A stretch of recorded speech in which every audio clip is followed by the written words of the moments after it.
Hello everyone, pearls study के online platform पर आपका स्वागत है। हमारी भारत जीके की क्लास चल रही थी जिसमें आज हम बौद्ध धर्म के बारे में अध्ययन करेंगे। और दोस्तों, बौद्ध धर्म के बारे में जानने से पहले आपको ये बात भी जान लेनी चाहिए कि बौद्ध धर्म और जैन धर्म को साथ ही पढ़ना चाहिए, दोनों से तुलना करते हुए पढ़ना चाहिए, क्योंकि नहीं तो ये याद नहीं होगा। तो चलो स्टार्ट करते हैं आज का सेशन। बौद्ध धर्म के संस्थापक गौतम बुद्ध थे, यानी बौद्ध धर्म की स्थापना किसने की? गौतम बुद्ध ने। अब हम गौतम बुद्ध के बारे में पढ़ेंगे।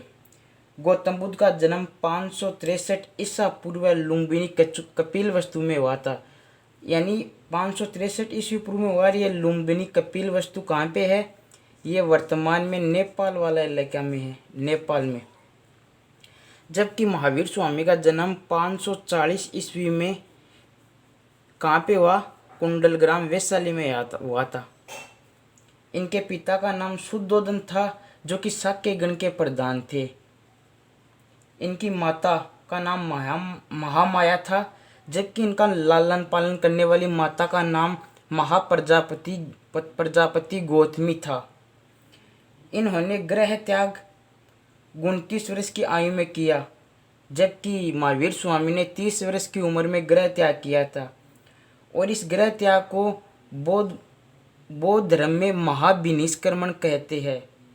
ज्ञान प्राप्ति, इन्हें ज्ञान प्राप्ति 35 वर्ष की आयु में पीपल वृक्ष के नीचे निरंजना नदी के किनारे बोध गया बिहार में प्राप्त हुई। जबकि महावीर स्वामी को 42 वर्ष की उम्र में ज्ञान की प्राप्ति हुई थी। और किस वृक्ष के नीचे? साल वृक्ष के नीचे, महापरिनिर्वाण। और जबकि बौद्धों को गौतम बुद्ध को निरंजना नदी के किनारे ज्ञान की प्राप्ति हुई है, जबकि महावीर स्वामी को रिजुपालिका नदी के किनारे ज्ञान की प्राप्ति हुई थी। महापरिनिर्वाण 80 वर्ष की आयु में 483 ईस्वी पूर्व कुशीनारा यूपी में पड़ता वर्तमान में। कुछ बुकों में कुशीनारा या कुशीनगर भी आपको मिल सकता है। जबकि गौतम महावीर स्वामी का निर्वाण कब हुआ था? 72 वर्ष की आयु में। कहाँ पे हुआ था? 468 ईस्वी पूर्व पावापुरी में हुआ था। बचपन का नाम, गौतम बुद्ध के बचपन का नाम सिद्धार्थ था, जबकि महावीर स्वामी के बचपन का नाम वर्धमान था। यहाँ एक बात यह भी ध्यान रखना कि गौतम बुद्ध का स्वयं का नाम बचपन का सिद्धार्थ था, जबकि महावीर स्वामी के पिताजी का नाम सिद्धार्थ था। ये दोनों अलग अलग है।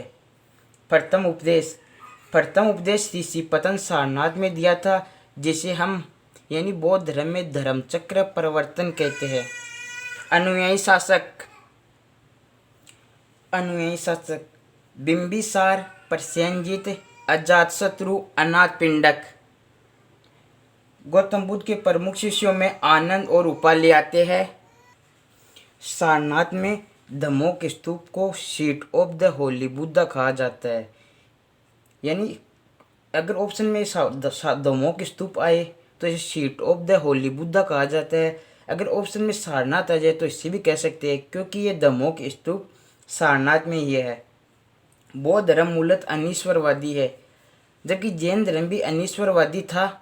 इसमें आत्मा की परिकल्पना भी नहीं है। जबकि जैन धर्म में आत्मा की परिकल्पना थी। यह पुनर्जन्म में विश्वास रखता है। बौद्ध धर्म और जैन धर्म दोनों ही पुनर्जन्म में विश्वास रखते हैं। बुद्ध ने सांसारिक दुखों के संबंध में 4 आर्य सत्य का उपदेश दिया, यानी ये दुख सभी व्यक्तियों के जीवन में होते हैं। पहला है दुख, यानी दुख होता है। सेकंड, दुख समुदाय, यानी दुख का कुछ न कुछ कारण अवश्य होता है। थर्ड, दुख निरोध, दुख को दूर किया जा सकता है। 4, दुख निरोधगामिनी प्रतिपदा, दुख को दूर करने के उपाय। महात्मा बुद्ध ने इन सांसारिक दुखों से मुक्ति हेतु अष्टांगिक मार्ग का प्रतिपादन किया, यानी इन दुखों से कैसे मुक्ति पाई जा सकती है। इसके लिए महात्मा बुद्ध ने अष्टांगिक मार्ग के बारे में बताया था। उसमें पहला है सम्यक दृष्टि।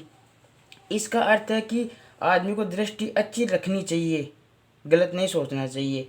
सेकंड है सम्यक वाक, आदमी को अच्छा बोलना चाहिए, गलत नहीं बोलना चाहिए। थर्ड, सम्यक कर्म, आदमी को अच्छे कर्म करने चाहिए।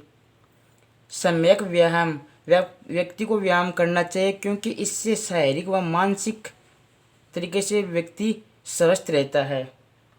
5 नंबर, सम्यक जीविका, व्यक्ति की जीविका, व्यक्ति को अच्छी तरीके से धन का उपार्जन करना चाहिए, गलत तरीके से धन का उपार्जन करके जीविका नहीं चलाना चाहिए। सम्यक स्मृति, व्यक्ति की स्मृति यानी अच्छे विचारों वाली होनी चाहिए, व्यक्ति के दिमाग में अच्छी अच्छी बातें होनी चाहिए। सम्यक संकल्प, व्यक्ति के प्रत्येक व्यक्ति के जीवन जीने के संकल्प होते हैं वो अच्छे होने चाहिए। सम्यक समाधि, यह ध्यान की अवस्था है। बुद्ध ने नैतिकता पर बल दिया था। बुद्ध के पुत्र का नाम राहुल था, जबकि महावीर स्वामी की पुत्री का नाम प्रियदर्शिनी था। बुद्ध के जीवन के प्रतीक यानी बुद्ध की अलग जीवन की अलग अलग अवस्था को अलग अलग प्रतीकों से दर्शाया गया है। जैसे गर्भ, यानी जब बुद्ध अपनी माँ के पेट में था तब उसे हाथी से दर्शाया गया था। जब बुद्ध का जन्म हो गया था तब उसे कमल से दर्शाया गया। यौवन यानी जवानी में बुद्ध को सांड से दर्शाया गया था। और ग्रह त्याग करने के बाद में बुद्ध को घोड़े से दर्शाया गया, क्योंकि ग्रह त्यागने पर उसके पास एक घोड़ा था।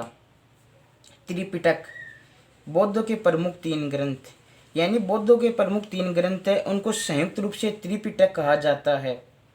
प्रथम है सूत पिटक। इस सूत पिटक से बुद्ध के उपदेशों के बारे में जानकारी मिलती है। सेकंड, विनय पिटक। विनय पिटक के बारे में बौद्ध संघ के जो नियम है, किस तरह नियमों का पालन करना चाहिए, उनके बारे में लिखा हुआ है। अभिधम्ब पिटक, इसमें बुद्ध के जीवन से संबंधित जानकारी प्राप्त होती है, बुद्ध का दर्शन।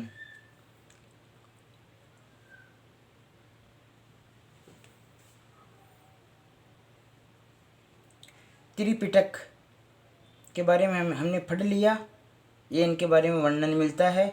अब कर्म के सिद्धांत के साथ साथ सत्य एवं अहिंसा को प्रमुखता दी, यानी बुद्ध ने कहा कि आदमी को कर्म तो करने चाहिए, इसके साथ साथ उन्हें सत्य बोलना चाहिए और हिंसा का सहारा नहीं लेना चाहिए। बौद्ध धर्म के त्रिरत्न, बुद्ध ने बौद्ध धर्म के त्रिरत्न के बारे में बताया। बुद्ध धम्म संघ। आगे चल के बौद्ध धर्म 2 शाखाओं में विभाजित हो गया, एक हीनयान और एक महायान। हीनयान में बुद्ध के विचारों को महत्व दिया जाता था, जबकि महायान में बुद्ध को विचारों के साथ ही इन्होंने मूर्ति पूजा प्रारंभ की। कनिष्क ने महायान शाखा को अपनाया था। ये क्वेश्चन परीक्षा में बहुत बार पूछा जा चुका है। बौद्ध संघ में प्रवेश वर्जित, यानी कौन कौन लोग जो बौद्ध संघ में शामिल नहीं हो सकते। दास, जो किसी का दास हो यानी सेवक। ऋणी, सैनिक, अस्वस्थ व्यक्ति, शारीरिक विकलांग। क्योंकि बुद्ध के अनुसार ये लोग नियमों का पालन नहीं कर सकते, इसलिए इन्हें बौद्ध संघ में प्रवेश नहीं दिया जा सकता। बौद्धों की 5 संगतियाँ हुई है, 5 नहीं सॉरी 4। बौद्धों की 4 संगतियाँ हुई है, जिनके बारे में अब हम अध्ययन करेंगे। पहली संगति हुई थी 483 ईस्वी पूर्व, राजगृह। और इस समय यहाँ का शासक कौन था? अजातशत्रु। और इसकी अध्यक्षता किसने की? इसकी अध्यक्षता महाकश्यप ने की थी। दोस्तों, ये राजगृह है, बिहार में है, जिसे वर्तमान में राजगीर भी कहा जाता है, इसका अन्य नाम है।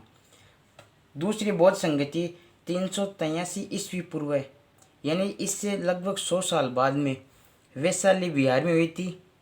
इस समय यहाँ का शासक कालाशोक था और इस संगति की अध्यक्षता सनाकामी ने की थी। तीसरी बौद्ध संगति 250 ईस्वी पूर्व में आयोजित हुई थी पाटलिपुत्र में, और इस समय पाटलिपुत्र का राजा था अशोक, और इसकी अध्यक्षता किसने की? मोग्गालीपुत्तिस नामक व्यक्ति ने की थी। अब हम चतुर्थ बौद्ध संगति के बारे में पढ़ेंगे। चतुर्थ बौद्ध संगति प्रथम सदी में हुई थी, यानी 72 ईस्वी के लगभग। यहाँ ध्यान रखना है कि ये ईस्वी है, ईस्वी पूर्व नहीं है। यह कुंडलवन कश्मीर में आयोजित हुई थी, और इस समय इस इलाके का शासक था कनिष्क, जो कि कुषाण वंश का था, और इसकी अध्यक्षता वासुमित्र व अश्वघोष ने की थी। वासुमित्र व अश्वघोष ने। दोस्तों हम अगले भाग में महाजनपदों के बारे में पढ़ेंगे और फिर इन जनपदों के प्रमुख राजाओं के बारे में पढ़ेंगे। Thank you.